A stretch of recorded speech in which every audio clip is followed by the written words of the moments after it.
Las judías siempre dijeron, mi hijo el doctor, con mucho orgullo, porque claro, el hombre estudió mucho, sigue estudiando mucho y sabe. Yo no me acuerdo para qué quiero ir al doctor, pero él sí se va a acordar. Sabe que el doctor Alfredo Fürstenfeld es neurólogo. Y entre otras cosas, bueno, esa especialidad tiene esto que es el desafío de comprender cómo funciona nuestro cerebro, cosa que a veces se sabe más y menos y se avanza en las investigaciones. Como mi memoria no es la que yo quisiera, no solo hoy vamos a hablar de la memoria y qué pasa con ella, sino que el doctor me va a recordar, porque tiene tantos cargos como un médico que corresponde, por dónde arrancar. Doctor Fürstenfeld, ¿cómo le va? Buen día. Hola, buen día, ¿cómo está usted? Le voy a explicar algo. Yo sé que tomé un compromiso con usted, pero a ver, estoy como realmente nervioso y no me acuerdo para qué tema es que teníamos que hablar. Está muy bien, usted sabe cuál es la ventaja de eso, que uno siempre conoce gente nueva, dicen que es parte de lo que nos pasa cuando tenemos estos problemas. Pero usted me quiere recordar, yo sé que usted está en la UBA y en la NUS y acá y tiene además, ¿se acuerda algo de eso? Mire, yo acabo de tomar un té de tilo e hice unos ejercicios de respiración yoga y estoy como desestresándome, sacando la ansiedad y estoy comenzando a recordar. Vamos. Sí. Recuerdo bien que soy neurólogo, profesor de neurología de la Universidad de Buenos Aires y jefe de la sede de la carrera de neurología de la UBA, Oh, entre otros cargos. Y oh. la tarea asistencial y de investigación es importante. Lo estoy recordando, afortunadamente estoy recordando. Su mamá seguro que se acordaría perfectamente. Sí, ella decía que yo era inteligente y lindo, me acuerdo que eso lo decía siempre, era la Bueno, única que me decía eso. seguro el más inteligente y el más lindo. Esto no hay duda. Ahora cuéntenos un poquito, doctor, y ahora hablando en serio, ¿qué nos pasa con esta memoria que con el tiempo empieza a tener algunos inconvenientes? A ver, esta pequeña introducción con mini show, quise reflejar un poco qué pasa con la memoria y lo que se denomina estrés, que es tensión. O sea, un individuo preparado, formado, un alumno que va a dar un examen, que estudió muchísimo, se sienta delante mío y no se acuerda ni cómo se llama.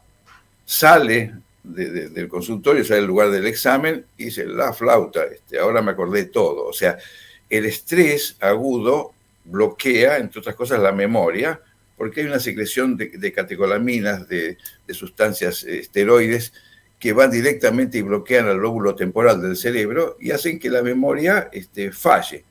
Y un examen perfectamente puede ser sufrido como una derrota, puede no darse bien por ese motivo. Primer factor a tener en consideración, el estrés siempre muy malo y para la memoria peor. Para la memoria peor, y hay un estrés agudo, es el ejemplo que yo acabo de dar. Yo ahora estoy dando una presentación y de repente se me borró todo de la cabeza, o el alumno que viene a dar un examen. Es una situación como casi violenta o emocionalmente fuerte. Pero también está el individuo que está sometido permanentemente a mini estreses, a tensiones permanentes, y obviamente su rendimiento de atención, de memoria, de capacidad de pensar, todo eso que son las capacidades cognitivas, que son las capacidades que tiene nuestro cerebro para permitir desarrollarnos, intercomunicarnos y poder hacer todo lo que hacemos, tanto bien como no tan bien, bueno, se bloquean por una situación de dificultad. Y de repente hoy el mundo, yo siempre me acuerdo de una película, el mundo está loco, párenlo, me quiero bajar. Uh -huh. Hoy no hay lugar de la tierra donde uno viva absolutamente en paz. O tal vez hay lugares, sí, selectivos, uno está en el campo. Yo pienso que Buenos Aires es una realidad, el interior de la Argentina hay parajes hermosos donde uno puede descansar, pero evidentemente en todos lugares del mundo y por la forma en que se vive, sobre todo en las grandes ciudades, el estrés es una causa muy común. Y esto es un motivo de confusión, inclusive en el diagnóstico, donde muchas veces se consulta al médico, y el médico, digamos, porque es un individuo con una edad un poquito que supera los 60, los 65 años, de repente empieza a pensar en afecciones de tipo más severas, por ejemplo, un deterioro de tipo Alzheimer o algún otro tipo de situación, y en realidad no se tomó el trabajo de hablar con el paciente, de preguntarle en qué lío está metido, quién lo quiere matar, a quién él quiere matar, qué lío tiene del trabajo, todas esas circunstancias que se tienen que hablar. Y el individuo, así como usted me fue calmando a mí, me fue entrando en una situación de disminución del estrés, quedamos en que me empecé a acordar de todo, o parcialmente empecé a recuperar la memoria. Bien, tengo que guiarlo por nuestros tiempos porque igual vamos a seguir, porque me parece fascinante además este tema y muy importante. El estrés, de alguna manera, en esto que usted está diciendo, sería exógeno, de que nos viene, aunque nosotros tengamos que manejarnos con eso y hay una predisposición, pero esto sería algo de un aspecto. Después me imagino que hay otros que tienen que ver con, bueno, temas que hacen ya a lo genético y que hacen a lo estructural, ¿no? Pero, digamos, para hablar en forma práctica, la falta de estimulación, realmente ese es el principal factor por el cual un cerebro no se desarrolla o no continúa su desarrollo. O sea que un niño cuando nace tiene que estar estimulado, empieza a reconocer sonidos, ve a la mamá, ve al papá, empieza a decir papá, mamá, o sea, el lenguaje se empieza a desarrollar, después se hacen frases de tipo Tarzán, después se pueden desarrollar frases mejor elaborados, después se desarrolla un lenguaje mucho más elaborado, y todo eso tiene que ver con la memoria, que es lo que estamos hablando, que permite recordar y evocar olores, sonidos, facciones, y de esa manera se va conformando el estímulo. Entonces, un niño que está poco estimulado va a desarrollar menos. Un joven que está menos estimulado va a desarrollar menos. Y un adulto mayor, que de repente está limitado a su actividad habitual, que la cumple correctamente bien, si de repente no empieza a tener otro tipo de tareas, otro tipo de estímulos, se empieza a quedar con lo opuesto y las fallas se empiezan a notar mucho más rápido. ¿Es esto que escucho muchas veces de que hay que ejercitar el cerebro? Absolutamente, la comparación con un músculo es absolutamente válida. O sea, un músculo que no se pone en marcha se va atrofiando. Y el cerebro se va quedando con lo opuesto y va perdiendo. Y otro de los factores que pasan, que ocurren con individuos mayores, es que se aíslan. De repente se le habla a un mayor como a un bebé, no se lo hace participar de conversaciones importantes, no se le da información.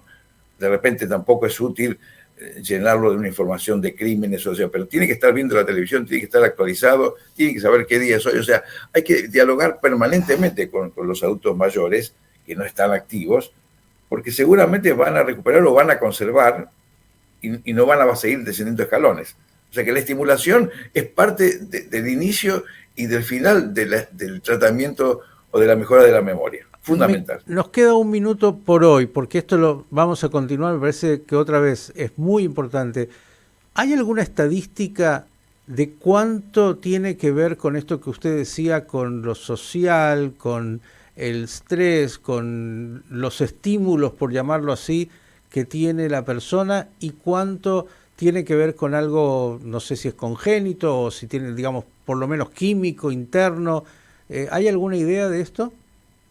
A ver, un cerebro, si nace normalmente y no hay una falla congénita o una lesión en el parto o una afección tipo meningitis o un traumatismo, algo que dañe el cerebro, si es un cerebro normalmente nacido, si está bien estimulado y el individuo está bien alimentado y está bien educado, va a desarrollar muy bien. Obviamente hay coeficientes individuales superiores a otros, pero el nivel medio es absolutamente el que permite a un individuo realizar una vida normal. Pero si no se estimula, si solamente se limita a una actividad puntual, no hace actividad física, no lee otras cosas, no estudia otro idioma, no maneja computación, no se actualiza, por estímulo propio o por quien lo rodea, obviamente se va a quedar.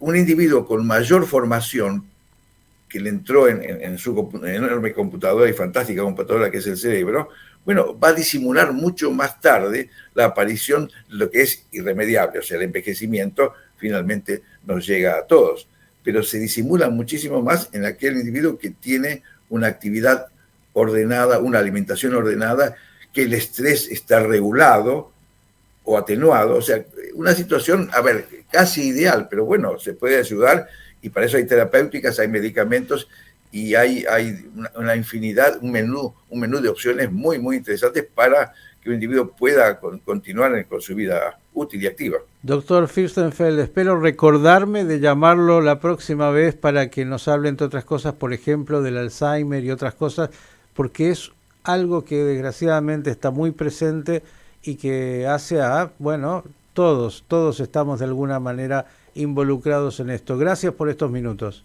No, gracias a usted por invitarme. El doctor Alfredo Fürstenfeld, un neurólogo con una enorme trayectoria, dándonos un poquito de visión sobre aquello que tiene que ver con la memoria y cómo cuidarla, conservarla, potenciarla.